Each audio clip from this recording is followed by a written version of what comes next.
was just all fun and games. No one was meant to get hurt. A push over the edge can turn someone's world upside down.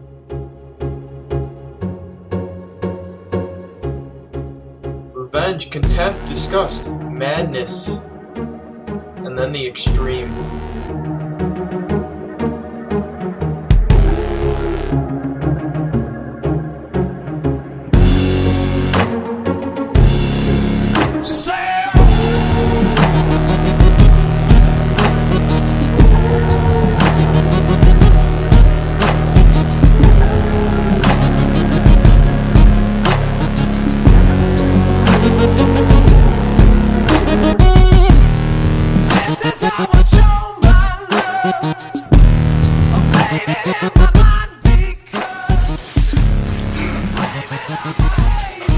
The truth is that our society is populated by an unknown number of genuine monsters.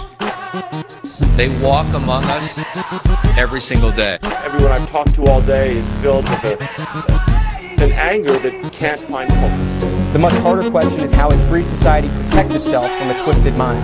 There is something else that is senseless, though, and that is America's gun laws. The thing is, gun laws are like taking a charge in basketball. Sometimes it's clear what's going on, like in this video clip where the defender is clearly in place and the offensive player clearly commits a charge. Just how states also have clear laws that put age requirements on the purchase of firearms. But taking a charge isn't always so clear-cut. Like in this clip where it isn't evident which player is at fault. Just how there aren't any clear gun laws that prevent mentally unfit or emotionally unstable people from buying guns or having other people buy guns for them.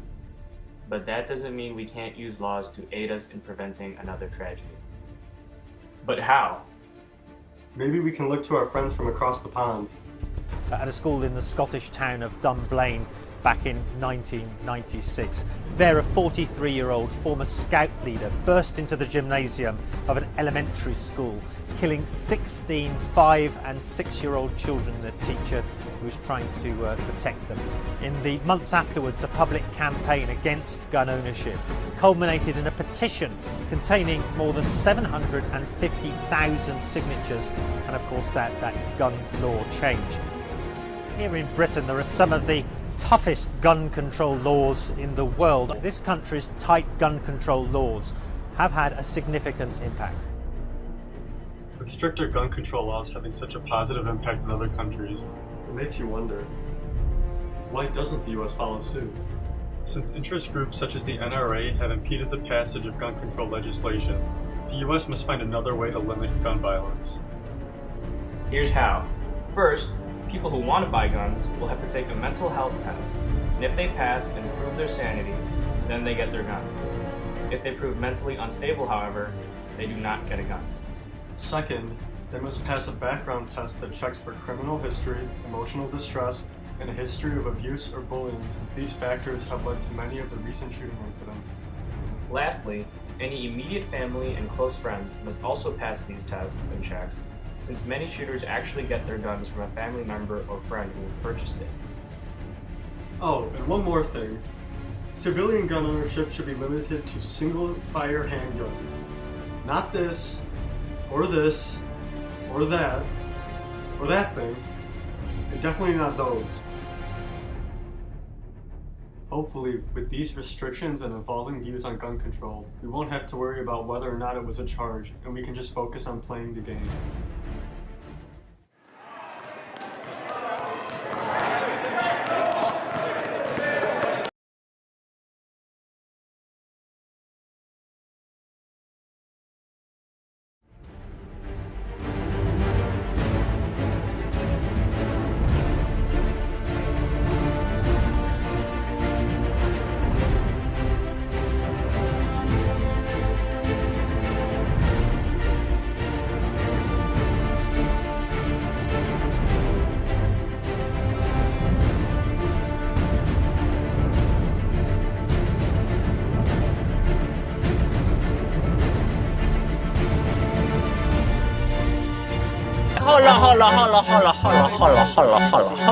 hold up.